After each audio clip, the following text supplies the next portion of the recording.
Hello, wrestling fans. How are you? Here's what happened on Friday Night SmackDown main event for May the 31st, 2024. The show opened up with Nia Jax being presented the crown for Nick Doll. She puts on her head. She's talking about how she's going to face Bayley at SummerSlam to become the new SmackDown Women's Champion. She said that's if Bayley makes it to SummerSlam. Bayley comes out. She's saying, I'll be champion come August, and I'll be champion after August. Then suddenly, Piper Niven attacked Bayley again. Destroyed her, kicked her ass. Chelsea Green didn't do nothing. Or Nia Jax. It was all just Piper Niven. Then went to commercial. Come back live. Naomi barges in Nick Doll's office and demands that her and Bayley get a piece of Chelsea Green and Piper Niven tonight. She makes that your main event. The opening match was Tommaso Ciampa versus Austin Theory with Grayson Waller and Gargano ringside. Great match showcasing what Tommaso Ciampa can do. Ripcord knee. Forearm shot to the back of the head. Running big boot. Running clothesline. Theory ducked it. Tommaso Ciampa ended up going outside the ring and laying on the floor wrong. Then Austin Theory DDT'd him on the outside, sent him into the ring post. Rolling him back of the ring, then he started getting cocky as he was setting up for the A-Town down. Tommaso Ciampa was able to counter it. Ripcord knee. Running knee smash to the face. Theory went to the outside of the ring. Then Grayson Waller picked up Austin Theory, rolled him back in the ring, saying, you got this, man, you got this. I could even beat him. And Austin Theory took exception to that. And Tommaso Ciampa snuck up behind, inside cradle, 1-2-3, picked up the win. As DIY celebrating up on the stage, Theory and Grayson Waller getting into an argument. And then Waller's like, look, I'll make it up for costing the match. Next week, I'll face Johnny Gargano. And Theory's like, okay, we're cool now. Next up, we had the Street Profits versus the Bloodlines, Tama Tonga or Lower Tonga. Now, after this match, I'll get to something funny. Before the match, Kevin Owens came out and called out the Bloodline. They came out, Solo, Tama, and Tola, and Paul Heyman. Owens like, 4-on-1, let's do this. Then the Street Profits showed up before the match, and Kevin Owens had all planned out, and then they started fighting. Owens and Solo ended up brawling up the stage. Come back live. I don't know what happened to Kevin Owens. He just vanished. Same as Solo. Paul Heyman stayed around ringside with the other guys. Great tag match, man. Montez Ford just got destroyed. Tama Tonga had a run clothesline. Picked him up, tossed him to Tola, who tossed him up in the air and power slammed him on the way down. Then tossed him up in the air and delivered a fallaway slam. Then Tama Tonga had a jump up elbow drop. Ford at one point in the match started fighting back. Irish whip Tama Tonga in the corner. Like a dozen shoulder tackles, one after the other. Then he kind of backflipped over, stepped up into Giri kick Lola Tonga, who was sneaking up behind him. He tagged in Dawkins. Dawkins came in. Tama Tonga delivered a rapid-fire forearm shots. Dawkins absorbed all that overhead fisherman's suplex buster. Clean house Irish whip, spinning corkscrews in the corners. Jump up into Giri kicks. Profits were clean in house. They even delivered the top rope back body drop blockbuster on Tama Tonga, but Tolo made the tag. They didn't see that. He made the save. And then as Montez Ford watches Tola Lower Tonga, whatever the hell his name, Lower Tonga, Irish clothesline Dawkins himself to the outside. Montez Ford, thinking he's the legal man, did not know Tama Tonga made the tag. Turn around, Tama Tonga hit that running snap pay dirt for the 1-2-3. D-Fab again doesn't even try to help her team win the match at all. She's out there clapping, cheering them on, like, help out, trip a guy or something, right? Good match, I liked it. Then they announced that next week, Solo Sikoa's going to officially induct Tola Tonga into the Hall of Fame. Into the Bloodline. He's already a member of the Bloodline. Why are you inducting him, right? Makes no sense. Apollo Crews took on Johnny Cena. I find this interesting.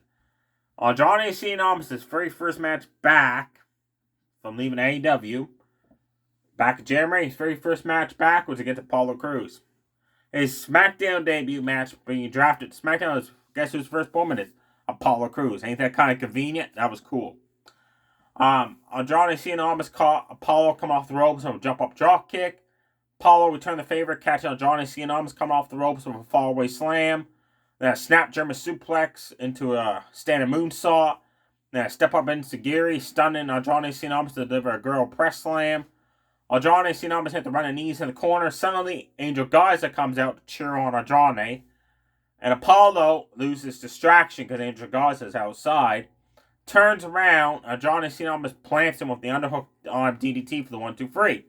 It's a fast match. I just wish it would have went longer than it did. After the match, Andrade Cien walks past the heel LWO on stage. He wants nothing to do with them. Then backstage, Angel Garza is talking to Santos and Humberto and Elektra Lopez, and they're trying to again recruit Andrade Cien back into the heel LWO. He says, "Look, I want no part of you guys." He walked away. Apollo Crews barged in the locker room and just beat the holy shit out of Angel Garza to referees and the heel LWO, and Andrade had to separate the two of them. Apollo says, "You want to cost me my match, bitch? Next week, you and me one-on-one in that ring." Nick Dallas was there. He says, "It's made official." Next week, we've got Apollo Crews versus Angel Garza. That should be one hell of a match. Your main event, Piper Niven, Chelsea Green against Naomi and Bayley. Terrible main event. Bayley didn't do hardly nothing. Piper Niven did hardly nothing. Oh, Naomi. Her and Chelsea Green started off the match. She had a running bulldog out of the corner. Rear view. Jump up enziguri kick. Super kick. Split leg and moonsault off the top rope. Running clothesline. She just destroyed Chelsea Green. Then she was pinning her after a second rear view. Piper Niven ran in, hit a swanton drop across the back of Naomi as she was making the cover. Then placed Chelsea on top of her for the 1-2-3. That was it. Bayley didn't even do nothing, like I said, or Piper Niven, or Chelsea Green. It was all Naomi. It was a terrible main event. Backstage, Indy Hartwell confronted the tag team champions, Bianca Belair, Jay Garza, saying, "What you did to Candice, you injured her. She's going to be on the shelf for a bit. I want one of you next week on SmackDown." So next week, it's going to be Indy Hartwell versus Jay Garza. Alongside Apollo Crews versus Angel Garza match. And we also got Johnny Gargano versus Grayson Waller. And for some reason, Solo Sikoa and Tama Tonga and Paul Heyman is inducting Toa Tonga, whatever the hell his name is, into the Bloodline, which he's only a member of. AJ Styles came out in the show. He was teasing his retirement like Mike Henry did. AJ Styles was talking about how he's wrestled the Ring of Honor, TNA, Japan, WWE. He's done a lot. I guess it's time for me to retire. The OC was there, Gallows and Anderson. They hugged and all that. And they called out Cody. And AJ said, "This is the house that AJ Styles built. I'm handing you the keys to the house. It's up to you now." And as he went to leave, Cody stopped him. They hugged. And Cody kept raising AJ's arms up around all four corners of the ring. Then AJ blasted him with a clothesline. Sent him to the steel steps. And Styles clashed him off the steps onto the floor outside the ring to end the show. And I found this was interesting. After he did that Styles clash, the cameras show up on the ramp is Nick Aldis, a bunch of referees, and Luke Gallows and Carl Anderson are holding them back. I hope that means finally the OC is going to turn heel. Because already Luke Gallows, Carl Anderson has been heels on NXT, and then 1 week their faces on SmackDown. Guys, the OC is a great stable. I like seeing, hopefully this means that because you see they stop people from going after AJ because he was beating up Cody. Hopefully that means the OC is going to be back in formation. That's going to be awesome. Let me know below your thoughts on the OC reuniting on SmackDown. They're going to run the place if that's the case. Cody Rhodes, your days as champion is going to be numbered, buddy. Main event. We have Pete Dunne versus Dijak, 1-on-1. 3-minute match. Nothing really exciting happened. Pete Dunne bent the fingers. Armbar submission. Dijak delivered a sit-down chokeslam. Then Pete Dunne delivered bitter in for the 1-2-3. The odd match was Katana Chance and Caden Carter against Eye of Fire or the Dawn. Other fast-paced match. Caden Carter and Katana Chance just destroyed Eye of the Dawn. Like, patty kick, double team into a super kick. That was lame. A double team, hip toss into a drop kick. Then Katana Chance came off the top rope, delivered a double stomp across the back of Eye of the Dawn. Finally, she got away, tagged in Kaylee Ray. Kaylee Ray came in, Clothesline King and Carter outside the ring. Then her, either Don Chris grab hold, Katana chance. And deliver that awesome double team glory bomb, pay dirt finisher for the 1-2-3. It was a fast match, maybe lasted 3 minutes. But I love both tag teams, so I like to see them wrestle more, but get more match time. There you have it, folks. SmackDown this week. Definitely check out Tommaso Ciampa versus Austin Theory. Apollo Crews versus Andrade Cien Almas is worth watching, even though it was short.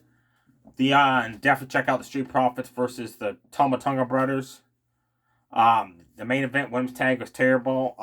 What are your thoughts on AJ Styles faking his retirement and reuniting with the OC to be up on Cody Rhodes?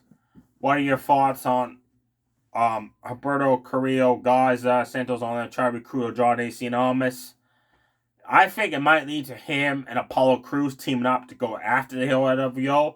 I'm okay with that because I like Apollo Crews. He's a great talent. He's a former Intercontinental Champion, former United States Champion, former Raw Tag Team Champion.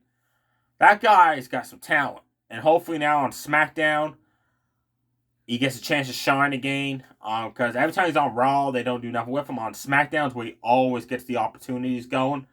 There you have it, folks. Stay safe out, buddy. So we bye.